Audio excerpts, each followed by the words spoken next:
या न्यूज बुलेटिनचे सहप्रायोजक आहेत गोकुळ. प्रभाग क्रमांक 14 ब मध्ये विकासाला नवी दिशा देण्यासाठी स्नेहल राहुल चव्हाण यांनी प्रचाराचा वेग वाढवला असून नागरिकांकडून त्यांना उत्स्फूर्त प्रतिसाद मिळत आहे. माजी नगरसेवक राहुल चव्हाण यांच्या विकास कामांचा वारसा पुढे नेत स्नेहल चव्हाण निवडणूक रिंगणात उतरले आहेत. राहुल चव्हाण यांनी आपल्या कार्यकाळात मोठ्या प्रमाणात विकास निधी आणून रस्ते, ड्रेनेज, पथदिवे यांसह मूलभूत सुविधांची प्रभावी अंमलबजावणी केली होती. त्यामुळे अनेक वर्षांपासून प्रलंबित असलेले प्रश्न मार्गी लागले होते. उमेदवारी प्रक्रियेत राहुल चव्हाण यांना डावलण्यात आले असले तरी समाजसेवेची बांधिलकी कायम ठेवत त्यांनी पत्नी स्नेहल चव्हाण यांना उमेदवारी दिली आहे.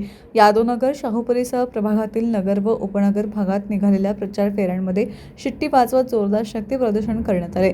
या प्रचारादरम्यान नागरिकांनी मोठ्या संख्येने सहभाग नोंदवत विकासाला कौल दिला. स्थानिक प्रश्न, समस्या थेट उमेदवारांपर्यंत मांडल्या जात असून त्यावर ठोस उपाययोजना करण्याचा निर्णय स्नेहल चव्हाण यांनी व्यक्त केला.